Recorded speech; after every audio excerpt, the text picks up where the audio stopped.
Good evening ಎಲ್ಲರಿಗೂ. Welcome back to my YouTube channel Gayathri the lifestyle blogger.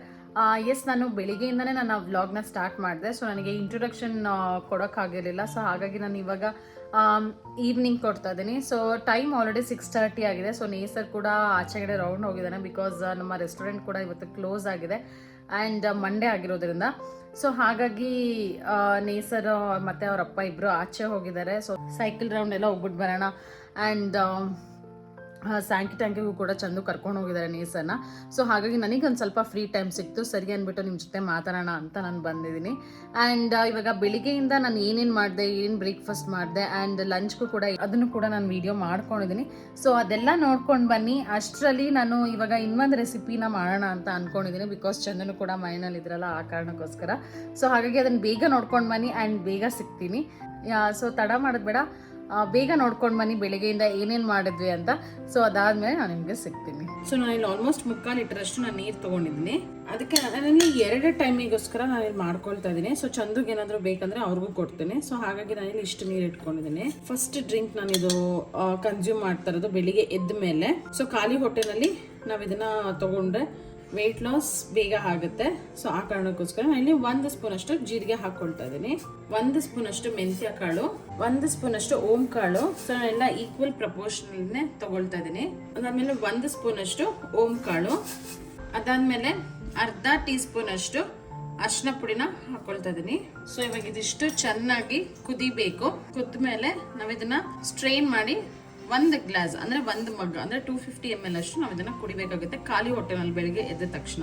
ಬೇರೆ ಏನಾದ್ರೂ first consume ಮಾಡೋದಕ್ಕಿಂತ ಮುಂಚೆ ಇದನ್ನ ಕುಡಿಬೇಕಾಗತ್ತೆ.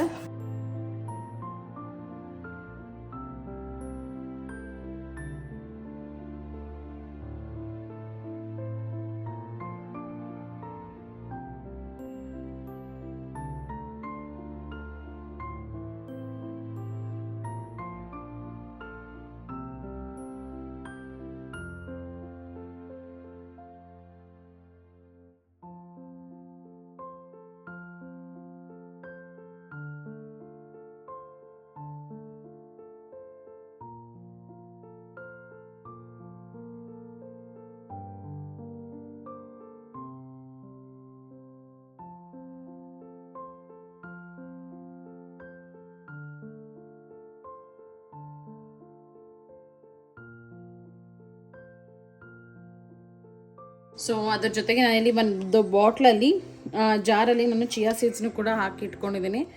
ನೀರು ಕುಡಿಯೋವಾಗ ಅದ್ರ ಜೊತೆ 1 ಸ್ಪೂನ್ ಹಾಕ್ಕೊಂಡು ಕುಡಿಯೋಣ ಅನ್ನೋ ಒಂದು ರೀಸನ್ಗೆ ನಾನಿಲ್ಲಿ ಅದನ್ನು ಕೂಡ ಮಾಡ್ಕೊಂಡಿದ್ದೀನಿ.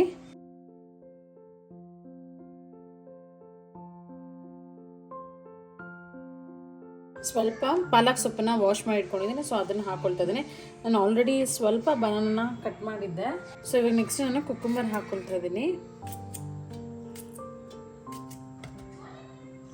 ಆಮೇಲೆ ಸ್ವಲ್ಪ ಬಾಳೆಹಣ್ಣು, ಇಲ್ಲಿ 1/4 ಬಾಳೆಹಣ್ಣಷ್ಟು ಹಾಕ್ಕೊಳ್ತಾ ಇದ್ದೀನಿ.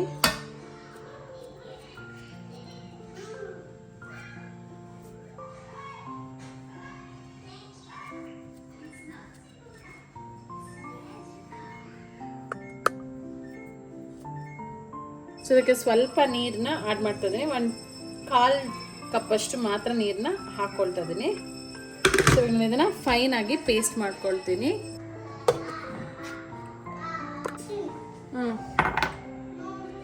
ಸೊ ನೀವು ನೋಡ್ತಾ ಇರ್ಬೋದು, ಫೈನ್ ಆಗಿ ಪೇಸ್ಟ್ ಆಗಿದೆ.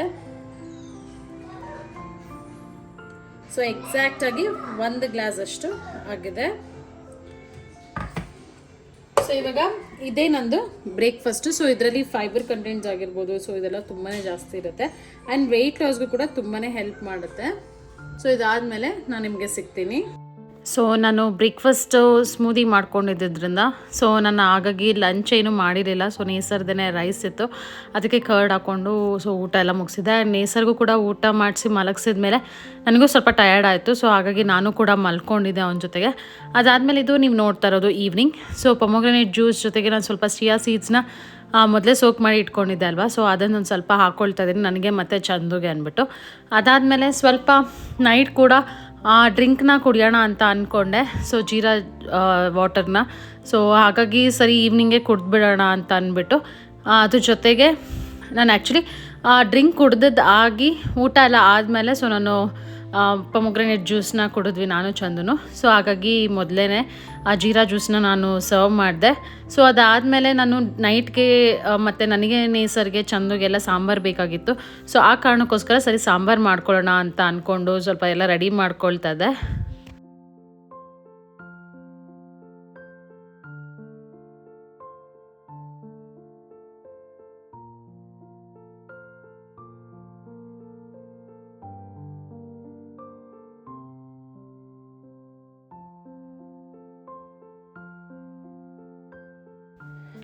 ಎಸ್, ನೀವು ಇಲ್ಲಿ ನೋಡ್ತಾ ಇರ್ಬೋದು. ಸೊ ನಾನು ಜೀರಾ ಜ್ಯೂಸ್ನ ಸ್ವಲ್ಪ ಬಿಸಿ ಮಾಡಿ ಕುಡಿಯೋಣ ಅಂದ್ಬಿಟ್ಟು ಈವ್ನಿಂಗ್ ಅದನ್ನೇ ಕೂಡ ಸರ್ವ್ ಮಾಡಿದೆ. ಸೊ ಅದಾದಮೇಲೆ ಸರಿ ಕುಡ್ದಿದ್ದಾದಮೇಲೆ ಸಾಂಬಾರಿಗೆ ರೆಡಿ ಮಾಡ್ಕೊಳ್ಳೋಣ ಅಂತ ಅಂದ್ಕೊಂಡು ನಾನು ಇಲ್ಲಿ ಮಜ್ಜಿಗೆ ಸಾರನ್ನು ಮಾಡ್ಕೊಳ್ತಾ ಇದ್ದೀನಿ. ಸೊ ಇಲ್ಲಿ 1 ಸ್ಪೂನಷ್ಟು ಮೆಂತ್ಯ ಕಾಳನ್ನು ಡ್ರೈ ರೋಸ್ಟ್ ಮಾಡ್ಕೊಳ್ತಾ ಇದ್ದೀನಿ. ಸೊ ಅದು ಹಿಂಗೆ ಸಿಡಿಯೋವಾಗ ನಾವು ಇದನ್ನು ರಿಮೂವ್ ಮಾಡಬೇಕಾಗುತ್ತೆ. ಸೊ ನೀವು ನೋಡ್ತಾ ಇರ್ಬೋದು, ಇದು ಪಾಪ್ ಆಗ್ತಾ ಇದೆ. ಸೊ ಈ ಮೂಮೆಂಟಲ್ಲಿ ತೆಗೆದ್ಬಿಟ್ಟು ನಾನು ಇಲ್ಲಿ ಒಂದು ಪ್ಲೇಟಿಗೆ ಹಾಕ್ಕೊಳ್ತಾ ಇದ್ದೀನಿ. ನಾನು ಇಲ್ಲಿ ಪುಟಾಣಿ ಇಷ್ಟು ಸೈಜ್ ಇರುವಂಥ ಈರುಳ್ಳಿನ 4 ಈರುಳ್ಳಿ ಹಾಕ್ಕೊಂಡಿದ್ದೀನಿ. ಸೊ ರಫ್ ಚಾಪ್ ಮಾಡಿ ಹಾಕ್ಕೊಳ್ತಿದ್ದೀನಿ. ಸೊ ಬ್ಯಾಕ್ಗ್ರೌಂಡ್ ವಾಯ್ಸ್ ಡಿಸ್ಟರ್ಬ್ ಆದರೆ ದಯವಿಟ್ಟು ಸಾರಿ, ಬಿಕಾಸ್ ನೇಸರ್ ಟಿ ವಿನೂ ನೋಡ್ತಾ ಇದ್ದಾನೆ, ಆಮೇಲೆ ನೇಸರ್ ಇಲ್ಲಿ ಮಾತಾಡ್ತಿದ್ದಾನೆ ಕೂಡ. ಇಲ್ಲಿ ನಾನು ಸ್ವಲ್ಪ ಆಯಿಲ್ ಕೂಡ ಹಾಕ್ಕೊಳ್ತಾ ಇದ್ದೀನಿ.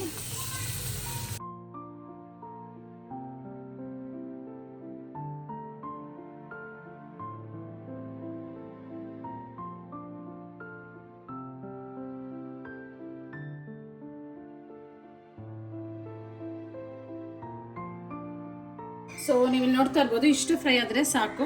ನಾನು ಅದನ್ನು ಒಂದು ಪ್ಲೇಟಿಗೆ ಶಿಫ್ಟ್ ಮಾಡ್ಕೊಂಡಿದ್ದೀನಿ. ಅದಾದಮೇಲೆ ಆಲ್ಮೋಸ್ಟ್ 1/2 ಅವರ್ ಮುಂಚೆಯಿಂದ ನಾನು ಬಿಸಿ ನೀರಲ್ಲಿ ತೊಗರಿಬೇಳೆನ ನೆನೆಸಿಟ್ಕೊಂಡಿದ್ದೀನಿ. ಸೊ ನೋಡಿ, ಈ ರೀತಿ ನೆನ್ಕೊಳ್ಬೇಕು. ಸೊ ಮಾಡೋಕ್ಕೂ ಅರ್ಧ ಗಂಟೆ ಮುಂಚೆ ಈ ರೀತಿ ನೆನೆಸಿಟ್ಕೊಳ್ಬೇಕು. ನೀವು ನೋಡ್ತಾ ಇರ್ಬೋದು. ಸೊ ಇಷ್ಟು ಪೀಸ್ ಮಾಡೋಕ್ಕಾದರೆ ಸಾಕಾಗುತ್ತೆ. ಅದಾದಮೇಲೆ ನಾನು ಸ್ವಲ್ಪ ಬೆಳ್ಳುಳ್ಳಿನೂ ಕೂಡ ಹಾಕ್ಕೊಳ್ತಾ ಇದ್ದೀನಿ.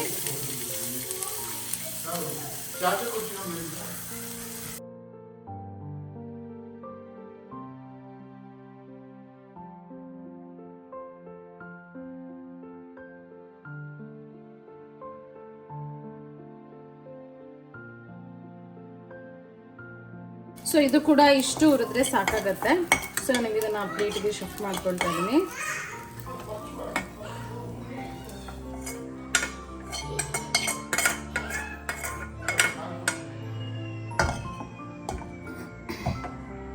ಸೊ ಇದು ಕಂಪ್ಲೀಟಾಗಿ ಕೂಲ್ ಆಗಬೇಕು. ಸೊ ಅದಾದಮೇಲೆ ನಾವು ಇದನ್ನು ಫೈನ್ ಪೇಸ್ಟ್ ಮಾಡ್ಕೊಳ್ಬೇಕಾಗುತ್ತೆ. ಸೊ ಅದಕ್ಕಿಂತ ಮಸಾಲೆ ಎಲ್ಲ ಆ್ಯಡ್ ಮಾಡ್ಕೊಳ್ಬೇಕಾಗುತ್ತೆ. ಅದು ಆಮೇಲೆ ತೋರಿಸ್ತೀನಿ. ಮೊದಲನೇದಾಗಿ ನಾನು ಇಲ್ಲಿ ನೆನೆಸಿಟ್ಕೊಂಡಿರುವಂಥ ತೊಗರಿ ಬೇಳೆನ ಹಾಕ್ಕೊಂಡಿದ್ದೀನಿ.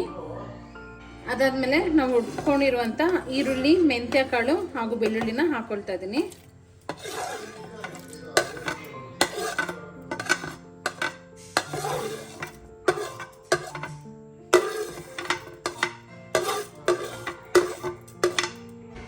ನೋಡಿ, ಕಿಚನಲ್ಲಿ ನನ್ನ ಹೆಲ್ಪರ್ ಯಾರಿದ್ದಾರೆ ಇವತ್ತು? ಏನು ಮಾಡ್ತಿದ್ದೆ ಚಿನ್ನ? ಏನು ಮಾಡ್ತಿದ್ದೆ ಹೇಳ ಕುಟ್ಟಿ? ಸೊ ನೇಸರಲ್ಲಿ ಸ್ವಲ್ಪ ಬೆಳ್ಳುಳ್ಳಿ ಎಲ್ಲ ಕೊಡ್ತಾ ಇದ್ದಾನೆ.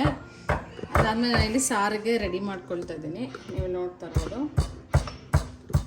ಸೊ ಇದಕ್ಕೆ ನಾನಿಲ್ಲಿ ನೆಕ್ಸ್ಟ್ ತೆಂಗಿನಕಾಯಿ ತುರಿನ ಹಾಕ್ಕೊಳ್ತಾ ಇದ್ದೀನಿ. ಇಲ್ಲಿ 1 ಬೌಲಷ್ಟು ತೆಂಗಿನಕಾಯಿ ತುರಿ ಹಾಕ್ಕೊಂಡಿದ್ದೀನಿ. ಯಾಮು, ವೆರಿ ಗುಡ್, ಗುಡ್ ಜಾಬ್.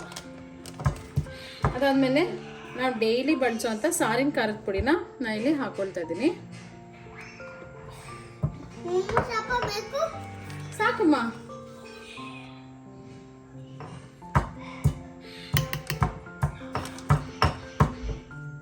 ನಿಮ್ಗೆ ಇಲ್ಲಿ ಖಾರಕ್ಕೆ ಎಷ್ಟು ಬೇಕೋ ಅಷ್ಟು ಸಾರಿನ ಖಾರದ ಪುಡಿನ ಹಾಕ್ಕೊಳ್ಬೋದು. ನಾನು ಆಲ್ಮೋಸ್ಟ್ 3.5 ಸ್ಪೂನ್ ಅಷ್ಟು ಹಾಕಿದ್ದೀನಿ. ಅಮ್ಮ ಬೇಡಮ್ಮ, ಗ್ಲಾಸು ಎಣ್ಣೆ ಇದೆ, ಬೇಡ, ಕೈಯೆಲ್ಲ ಗಲೀಜಾಗುತ್ತೆ ಪಕ್ಕಣ. ಸೊ ನಾನು ಇವಾಗ ಇದನ್ನು ಫೈನ್ ಆಗಿ ಪೇಸ್ಟ್ ಮಾಡ್ಕೊಳ್ತೀನಿ. ಸೊ ನೀವು ಇಲ್ಲಿ ನೋಡ್ತಾ ಇರ್ಬೋದು. ಸೊ ಈ ರೀತಿ ಫೈನ್ ಆಗಿ ಪೇಸ್ಟ್ ಮಾಡ್ಕೊಳ್ಬೇಕಾಗತ್ತೆ. ನೆಕ್ಸ್ಟ್ ನಾನು ಇಲ್ಲಿ ಒಗ್ಗರಣೆ ಹಾಕೊಳ್ಳೋದಕ್ಕೋಸ್ಕರ ಒಂದು ಪಾತ್ರೆ ಇಟ್ಕೊಂಡಿದ್ದೀನಿ. ಪಾತ್ರೆ ಬಿಸಿ ಆದಮೇಲೆ ನಾನು ಇಲ್ಲಿ ಸ್ವಲ್ಪ ಆಯಿಲ್ನ ಹಾಕೊಳ್ತಾ ಇದ್ದೀನಿ. ನೆಕ್ಸ್ಟ್ ಎಣ್ಣೆ ಬಿಸಿ ಆದಮೇಲೆ ನಾನು ಇಲ್ಲಿ ಸಾಸಿವೆ ಹಾಕೊಳ್ತಾ ಇದ್ದೀನಿ.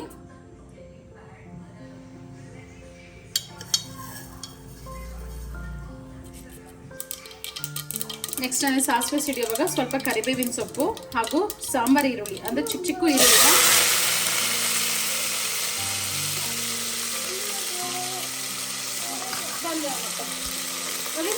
ಹಾಕ್ತೀನಿ ಈಗ. ಸೊ ಚಿಕ್ಕ ಚಿಕ್ಕ ಈರುಳ್ಳಿನ ಹಾಕೊಂಡಿದ್ದೀನಿ.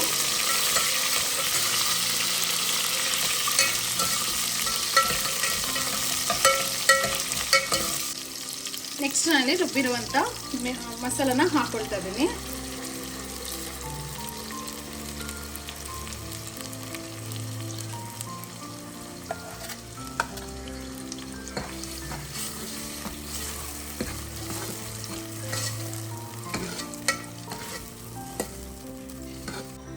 ನೆಕ್ಸ್ಟ್ ಇದಕ್ಕೆ ನಾನು ಸ್ವಲ್ಪ ಅರಿಶಿನ ಪುಡಿನೂ ಕೂಡ ಹಾಕೊಳ್ತಾ ಇದ್ದೀನಿ.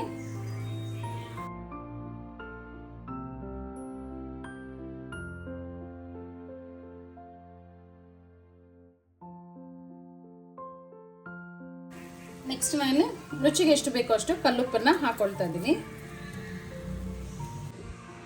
ಸೊ ನೆಕ್ಸ್ಟ್ ನಾನು ಈ ರೀತಿ ಮೊಸರನ್ನ ಬೀಟ್ ಮಾಡ್ಕೊಂಡಿದ್ದೀನಿ.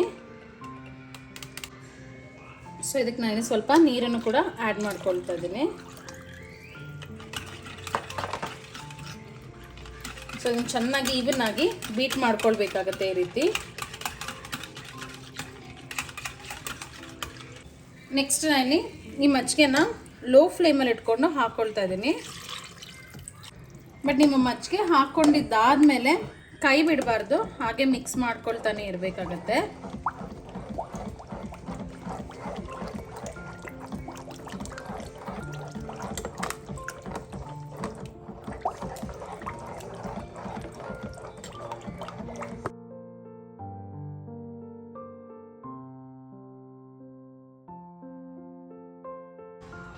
ಅದರ ಜೊತೆಗೆ ನಾನು ಸ್ವಲ್ಪ ನೀರನ್ನು ಕೂಡ ಆ್ಯಡ್ ಮಾಡ್ಕೊಳ್ತಾ ಇದ್ದೀನಿ.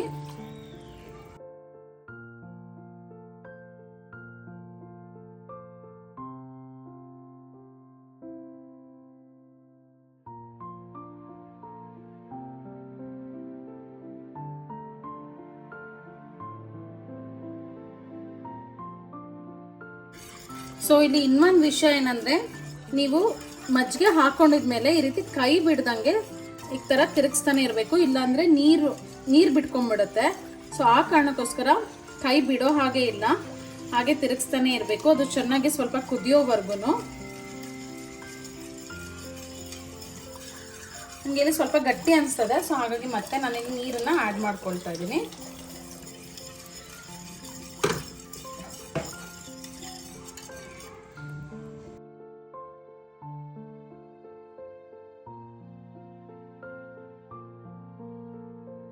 ಸೊ ನನಗಿಲ್ಲಿ ಸ್ವಲ್ಪ ಸಾರಿನ ಪಾತ್ರೆ ಚಿಕ್ಕದು ಅನಿಸ್ತಾ ಇತ್ತು, ಸೊ ಹಾಗಾಗಿ ನಾನು ಸ್ವಲ್ಪ ದೊಡ್ಡದು ಇಟ್ಕೊಂಡೆ ಪಾತ್ರೆ ಅಷ್ಟೇ. ಈ ಮೂಮೆಂಟಲ್ಲಿ ನೀವು ಸೀಸನಿಂಗ್ ಎಲ್ಲ ಚೆಕ್ ಮಾಡ್ಕೊಳ್ಬೋದು. ಸೊ ನನಗೆ ಸ್ವಲ್ಪ ಉಪ್ಪು ಕಡಿಮೆ ಇದೆ ಅನಿಸ್ತು, ಹಾಗಾಗಿ ನಾನು ಎಕ್ಸ್ಟ್ರಾ ಉಪ್ಪನ್ನು ಕೂಡ ಹಾಕ್ಕೊಳ್ತಾ ಇದ್ದೀನಿ. ಅದಾದ ಸ್ವಲ್ಪ ಜಾರಲ್ಲಿ ಕೂಡ ಮಸಾಲೆ ಎಲ್ಲ ಇರುತ್ತಲ್ವ, ಸೊ ಹಾಗಾಗಿ ಅದನ್ನು ಕೂಡ ಸ್ವಲ್ಪ ನೀರು ಹಾಕ್ಬಿಟ್ಟು ಸೊ ಜಾರಲ್ಲಿ ಇರುವಂಥ ಮಸಾಲನೂ ಕೂಡ ನಾನಿಲ್ಲಿ ಆ್ಯಡ್ ಮಾಡ್ಕೊಳ್ತಾ ಇದ್ದೀನಿ.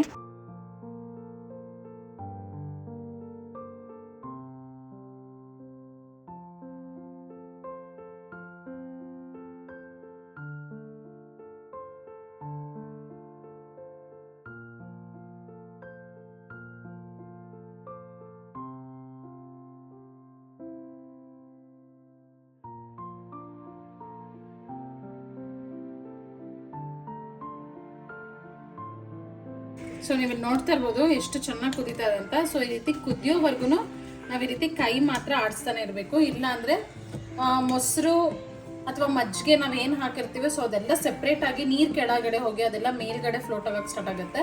ಸೊ ಈ ರೀತಿ ಮಾಡೋದ್ರಿಂದ ಆ ಥರ ಪ್ರಾಬ್ಲಮ್ ಆಗೋದಿಲ್ಲ. ಸೊ ಟೇಸ್ಟ್ ಕೂಡ ಚೆನ್ನಾಗಿರೋದಿಲ್ಲ. ಈ ರೀತಿ ಮಾಡಿದ್ರೆ ಟೇಸ್ಟ್ ಎಲ್ಲ ಈವನ್ ಆಗಿ ತುಂಬಾ ಚೆನ್ನಾಗಿರುತ್ತೆ. ಮಜ್ಜಿಗೆ ಏನಿರುತ್ತೆ ಅದು ಒಡೆದೋಗ್ಬಿಡುತ್ತೆ. ಸೊ ಆ ಕಾರಣಕ್ಕೋಸ್ಕರ ಈ ರೀತಿ ನೀವೇ ತಿರುಗಿಸ್ಕೊಳ್ತಾನೆ ಇರಬೇಕು.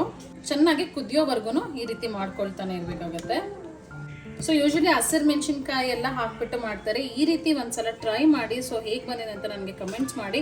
ಇದು ಆ್ಯಕ್ಚುಲಿ ನಮ್ಮ ಅಜ್ಜಿ ಆಗಿರ್ಬೋದು, ನಮ್ಮ ಅಮ್ಮ ಆಗಿರ್ಬೋದು, ಸೊ ಇದೆಲ್ಲ ಅವ್ರ ಕಾಲದ ರೆಸಿಪಿ ಇದು. ಸೊ ನನಗಂತೂ one of the favourite sambar ಅಂತಲೇ ಹೇಳ್ಬೋದು ಇದು. ಸೊ ಮನೆಯಲ್ಲಿ ಏನಾದರೂ ಮೊಸರು ಮಜ್ಜಿಗೆ ಜಾಸ್ತಿ ಇತ್ತು ಅಥವಾ ಬೆಣ್ಣೆ ಏನಾದರೂ ಕಡ್ದಿದ್ದು ಮಿಕ್ಕಿದೆ ಅಂತಂದರೆ ಸೊ ನೀವು ಈಸಿಯಾಗಿ ಸಾಂಬಾರನ್ನ ರೆಡಿ ಮಾಡ್ಕೊಳ್ಬೋದು. ಸೊ ಮುದ್ದೆ ಜೊತೆ ಆಗಿರ್ಬೋದು, ಅನ್ನ ಕೂಡ ಅಷ್ಟೇ ಸಾಫ್ಟಾಗಿ ರೈಸ್ ಕುಕ್ ಮಾಡಿಕೊಂಡು ಸೊ ಅದಕ್ಕೆ ಸ್ವಲ್ಪ ತುಪ್ಪ ಹಾಕೊಂಡು ಈ ಸಾರು ಹಾಕೊಂಡು ತಿಂದರೆ ಸೂಪರಾಗಿರುತ್ತೆ. ಬಾಡಿಗೆ ತಂಪು ಕೂಡ, ಬಿಕಾಸ್ ನಾವು ಇದನ್ನು ಮಜ್ಜಿಗೆಯಿಂದ ಮಾಡಿರ್ತೀವಿ. ಆ ಕಾರಣಕ್ಕೋಸ್ಕರ ಇದು ಬಾಡಿಗೆ ತಂಪು ಕೂಡ ಆ್ಯಂಡ್ ಪ್ರೋಟೀನ್ ಕೂಡ ಇರುತ್ತೆ. ಬಿಕಾಸ್ ನಾವು ತೊಗರಿ ಬೇಳೆನ ನೆನೆಸ್ಬಿಟ್ಟು ಇದನ್ನು ಫೈನ್ ಪೇಸ್ಟ್ ಮಾಡಿ ಹಾಕೊಂಡಿರ್ತೀವಿ. ಸೊ ಆ ಕಾರಣಕ್ಕೋಸ್ಕರ ಇದು ಒಳ್ಳೆ ಹೈ ಪ್ರೋಟೀನ್ ಇರುವಂಥ ಸಾಂಬಾರ್ ಆ್ಯಂಡ್ ಒಳ್ಳೆ ಬಾಡಿಗೆ ಕೂಡ ತುಂಬ ತಂಪಾಗಿರುವಂಥ ಸಾಂಬಾರ್ ಅಂತಲೇ ಹೇಳ್ಬೋದು.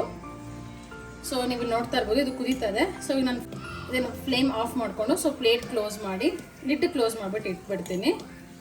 ಸೊ ಇಷ್ಟು ಕುದ್ರೆ ಸಾಕಾಗತ್ತೆ. ಆ್ಯಂಡ್ ಇನ್ನೊಂದು ಥಿಂಗ್ ಏನಂದರೆ ನೆಕ್ಸ್ಟ್ ಡೇ ವ್ಲಾಗ್ ಕೂಡ ನಾನು ಇದೇ ವ್ಲಾಗ್ಲಿನೇ ಕಂಟಿನ್ಯೂ ಮಾಡ್ತಾಯಿದ್ದೀನಿ. ಸೊ ನಾನು ನೇಸರ್ನ ಎಲ್ಲಿ ಕರ್ಕೊಂಡು ಹೋಗಿದ್ವಿ ಬೆಳಗ್ಗೆನೆ ಅಂದರೆ ಸೊ 9 o'clockಗೆ ನಮಗೆ ನೇಸರ್ ಹೊಸ ಸ್ಕೂಲಲ್ಲಿ ಇಂಟರ್ವ್ಯೂ ಕರೆದಿದ್ರು. ಸೊ ಹಾಗಾಗಿ ನೇಸರು, ನಾನು, ಚಂದು 3 ಜನನು ಇಂಟರ್ವ್ಯೂಗೆ ಹೋಗಿದ್ವಿ. ಸೊ ಅಲ್ಲಿ ಸ್ಕೂಲ್ ಪ್ರೈಮಿಸಸ್ ಎಲ್ಲ ನೋಡಿಕೊಂಡು ಸೊ ಪ್ರಿನ್ಸಿಪಲ್ ಜೊತೆ ಎಲ್ಲ ಇಂಟ್ರಾಕ್ಷನ್ ಎಲ್ಲ ಮಾಡಿಕೊಂಡು ಬಂದಿದ್ದೀವಿ. ಸೊ ಅವರು 1 week ಟೈಮ್ ಏನೋ ಕೇಳಿದ್ದಾರೆ. ಸೊ ಅದಾದಮೇಲೆ ರಿಸಲ್ಟ್ ಏನು ಅಂದ್ಬಿಟ್ಟು ನಮಗೆ ಮೇಲ್ ಮಾಡ್ತಾರೆ. ಸೊ ಅವಾಗ ಗೊತ್ತಾಗುತ್ತೆ. ಬಿಕಾಸ್ ನೇಸರ್ ಆಲ್ರೆಡಿ 2 years ಆಯಿತು ಅವನು ಸ್ಕೂಲಿಗೆ ಸೇರಿಕೊಂಡು. ಸೊ ಅವನು 2 years ಇರೋವಾಗಲೇ ಸೇರಿಸಿದ್ವಿ ಅವನನ್ನು ಸ್ಕೂಲಿಗೆ. ಸೊ ಇವಾಗ ನೆಕ್ಸ್ಟ್ ಸ್ಕೂಲ್ ಚೇಂಜ್ ಮಾಡಬೇಕಾಗಿದೆ. ಆ ಕಾರಣಕ್ಕೋಸ್ಕರ ನಾವು ಬೇರೆ ಸ್ಕೂಲ್ಗೂ ಅಪ್ಲೈ ಮಾಡಿದ್ವಿ. ಸೊ ಹಾಗಾಗಿ ನಮಗೆ ಇಂಟರ್ವ್ಯೂ ಕರೆದಿದ್ರು. ಅಪ್ಲಿಕೇಶನ್ ಹಾಕಿದ್ಮೇಲೆ ಸೊ 1 week ಏನೋ ಟೈಮ್ ತೊಗೊಳ್ತಾರೆ, ಒಂದು ದಿನ ಅಂತ ಫಿಕ್ಸ್ ಮಾಡಿ. ಸೊ ಅವಾಗ ಇಂಟರ್ವ್ಯೂ ಕರೀತಾರೆ. ಸೊ ಅವಾಗ ನೇಸರ್ಗೆ ಕೆಲವು ಕ್ವೆಶನ್ಸ್ ಎಲ್ಲ ಕೇಳ್ತಾರೆ, ಈವನ್ ನಮಗೂ ಕೂಡ ಅಷ್ಟೇ. ಅದಾದಮೇಲೆ ಸೊ ಅದೆಲ್ಲ ಈಸಿಯಾಗಿ ಕ್ಲಿಯರ್ ಮಾಡ್ದೆ. ಸೊ ನನಗೂ ಖುಷಿ ಆಯಿತು ಇಂಟರ್ವ್ಯೂ ಎಲ್ಲ ಆದಮೇಲೆ. ಸೊ ನಾನು ಅಂದ್ಕೊಂಡಿಲ್ಲ ಅವ್ನು ಚೆನ್ನಾಗೆಲ್ಲ ಮಾತಾಡ್ತಾನೆ ಅಂತೆಲ್ಲ. ಬಟ್ ಕಲರ್ಸ್ ಐಡೆಂಟಿಫಿಕೇಷನ್ ಆಗಿರ್ಬೋದು, ಆ್ಯನಿಮಲ್ಸ್, ಆಮೇಲೆ ವೆಜಿಟೇಬಲ್ಸು ಅದೆಲ್ಲ ಇವನು ಐಡೆಂಟಿಫೈ ಎಲ್ಲ ಮಾಡ್ತಾನೆ, ಮತ್ತು ಆಲ್ಫಾಬೆಟ್ಸ್ ಆಗಿರ್ಬೋದು. ಆ್ಯಂಡ್ ಸೊ ಅದೆಲ್ಲ ಏನು ಟೆನ್ಷನ್ ಇಲ್ಲ, ಅವನು ಅದೆಲ್ಲ ಕ್ಲಿಯರ್ ಮಾಡ್ದೆ. ಅದಾದಮೇಲೆ ಈವ್ನಿಂಗು ನಾವು ಆಚೆ ಕರ್ಕೊಂಡೋದ್ವಿ. ಸೊ ಸ್ಕೂಲಿಂದ ಬಂದಮೇಲೆ ನನಗೂ ಫುಲ್ ಟಯರ್ಡ್ ಆಗಿಬಿಟ್ಟಿತ್ತು. ಅದಾದಮೇಲೆ ಅವನಿಗೂ ಪಾರ್ಕ್ ಕರ್ಕೊಂಡು ಹೋಗು ಅಂತ ಕೇಳ್ದೆ.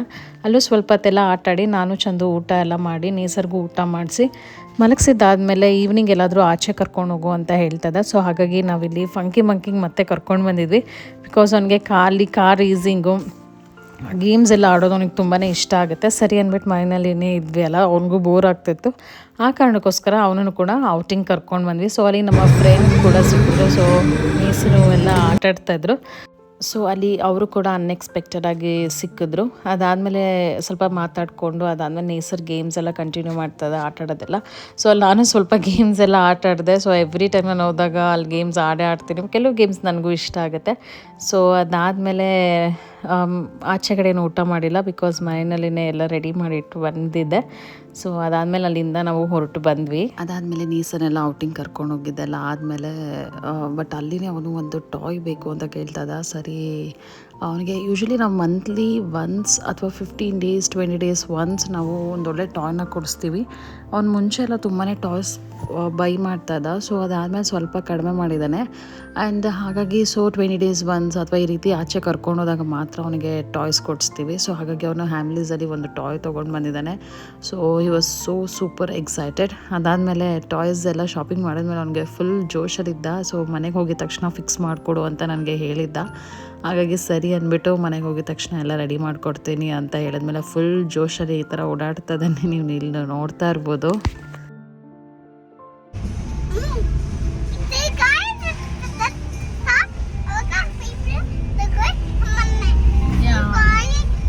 ಸೊ ಇವಾಗ ಹೋಗೋಣಮ್ಮ, ಹೋಟೆಲಲ್ಲಿ ಇದೆ ನೀನು ಹೋಟೆಲ್. ಸೊ ಇವಾಗ ನಾನು ಚಂದು ನೇಸರ್ ಎಲ್ಲ ಮನೆಗೆ ಹೋಗ್ತಾ ಇದ್ವಿ. ಆ್ಯಕ್ಚುಲಿ ಚಂದು ಬೇರೆ ಕಡೆ ಹೋಗ್ತಿದ್ರೆ, ಇವಾಗ ನಾನು ನೇಸರ್ ಇಬ್ಬರು ಮನೆಗೆ ಹೋಗ್ತಾ ಇದ್ದೀವಿ ಅಲ್ಲ ನೇಸರ್? ಸೊ ಅದಾದಮೇಲೆ ನಾವು ಮನೆಗೆ ರೀಚ್ ಆದ್ವಿ. ಸೊ ಚಂದು ನನ್ನನ್ನು ಮತ್ತು ನೇಸರ್ನೆಲ್ಲ ಡ್ರಾಪ್ ಮಾಡಿ ಅವರು ಆಚೆ ಹೋಗಬೇಕಾಗಿತ್ತು. ಸೊ ಆಚೆ ಹೋಗಿದ್ದಾರೆ. ಆ್ಯಂಡ್ ನೇಸರ್ಗೆ ಅವನು ಇದನ್ನೆಲ್ಲ ಫಿಕ್ಸ್ ಮಾಡಿ ಕೊಡೋವರೆಗೂ ಅವ್ನು ಬಿಡೋದಿಲ್ಲ. ಸೊ ಅವನು ಎಕ್ಸೈಟೆಡ್ ಆಗಿದ್ದ ಅಂತ ಮುಂಚೆನೇ ಹೇಳಿದೆ ಅಲ್ವಾ. ಸೊ ಹಾಗೆ ಸರಿ ಎಲ್ಲ ಫಿಕ್ಸ್ ಮಾಡಿಕೊಡು ಅಂತ ಹೇಳ್ತದೆ. ಸರಿ ಅಂದ್ಬಿಟ್ಟು ನಾನು ಎಲ್ಲ ಫಿಕ್ಸ್ ಮಾಡಿ ಕೊಡ್ತದೆ. ಸ್ವಲ್ಪ ಟ್ರಿಕ್ಕಿ ಅನಿಸುತ್ತೆ, ಬಿಕಾಸ್ ನಮಗೆ ಇದೆಲ್ಲ ಅಭ್ಯಾಸ ಇರೋದಿಲ್ಲ ಅಲ್ವಾ. ಸೊ ನಮ್ಮ ಏಜಲ್ಲಿ ಇದೆಲ್ಲ ಟಾಯ್ಸ್ ಎಲ್ಲ ಕಡಿಮೆನೇ ನೋಡಿರ್ತೀವಿ. ಕಡಿಮೆ ಅಂತ ಹೇಳೋದಕ್ಕಿಂತ ಸೊ ಈ ರೀತಿ ಟಾಯ್ಸ್ ಅಂತೂ ನಾನಂತೂ ನೋಡಿಲ್ಲ. ಲೈಕ್ ಬಾಯ್ಸ್ದು ಟಾಯ್ಸೇ ಒಂಥರ ಡಿಫ್ರೆಂಟಾಗಿರುತ್ತೆ. ಸೊ ಅವನಿಗೆ ಕಾರು, ಬೈಕು, ಈ ಥರ ಕಾರ್ ಪಾರ್ಕ್ ಮಾಡೋದು, ಸೊ ಅದೆಲ್ಲ ಅವನ ಹತ್ರ ಇದೆ. ಸೊ ಅವನು ತುಂಬಾ ಎಕ್ಸೈಟೆಡ್ ಆಗಿರ್ತಾನೆ. ಅದಾದಮೇಲೆ ಸರಿ ಅಂದ್ಬಿಟ್ಟೆಲ್ಲ ಫಿಕ್ಸ್ ಮಾಡಿ ಕೊಟ್ಟೆ. ಅವನು ಇಲ್ಲಿ ಆಟ ಆಡ್ತಾ ಇದ್ದಾನೆ, ನೀವು ನೋಡ್ತಾ ಇರ್ಬೋದು. ಆ್ಯಂಡ್ ಎಸ್, ಇವತ್ತಿನ ನನ್ನ ವ್ಲಾಗ್ ಇದಾಗಿತ್ತು. ಸೊ ನನ್ನ ವಿಡಿಯೋ ಅಥವಾ ನನ್ನ ವ್ಲಾಗ್ ಇಷ್ಟ ಆದಲ್ಲಿ ದಯವಿಟ್ಟು ನನ್ನ ಚಾನಲ್ಗೆ ಸಬ್ಸ್ಕ್ರೈಬ್ ಮಾಡಿಕೊಡಿ, ಲೈಕ್ ಮಾಡಿ, ಶೇರ್ ಮಾಡಿ. ಆ್ಯಂಡ್ ನಾಳೆ ಬರುವಂಥ ಒಂದು ವ್ಲಾಗಲ್ಲಿ ಒಂದು ಅನೌನ್ಸ್ಮೆಂಟ್ ಇದೆ. ಸೊ ದಯವಿಟ್ಟು ಅದನ್ನು ಯಾವುದೇ ಕಾರಣಕ್ಕೂ ಮಿಸ್ ಮಾಡಿಬಿಡಿ. ಅನೌನ್ಸ್ಮೆಂಟ್ ಏನಂತ ನಾನು ನಾಳೆ ನಿಮಗೆ ರಿವೀಲ್ ಮಾಡ್ತೀನಿ. ಸೊ ದಯವಿಟ್ಟು ಅನೌನ್ಸ್ಮೆಂಟ್ಗೆ ದಯವಿಟ್ಟು ಇವಾಗಲೇ ಕೇಳ್ಕೊಳ್ತಾ ಇದ್ದೀನಿ, ದಯವಿಟ್ಟು ಸಪೋರ್ಟ್ ಮಾಡಿ. ಆಪರ್ಚುನಿಟಿನ ನೀವು ಮಿಸ್ ಮಾಡ್ಕೊಳ್ಬೇಡಿ ಅಂತ ನಾನು ನಿಮಗೆ ಹೇಳ್ತಾ ಇದ್ದೀನಿ. ಸೊ ಎಸ್, ನಾಳೆ ಮತ್ತೆ ಹೊಸ ವ್ಲಾಗ್ ಜೊತೆ ಭೇಟಿ ಆಗೋಣ. Stay tune, take care of your family and yours also, it's very important. So yes, ನಾಳೆ ಹೊಸ ಮತ್ತೆ ವ್ಲಾಗ್ ಜೊತೆ ಭೇಟಿ ಆಗೋಣ ಅಂತ ಹೇಳ್ತಾ ನಾನು ಈ ವ್ಲಾಗ್ನ ಮುಗಿಸ್ತಾ ಇದ್ದೀನಿ. Stay tune, see you tomorrow.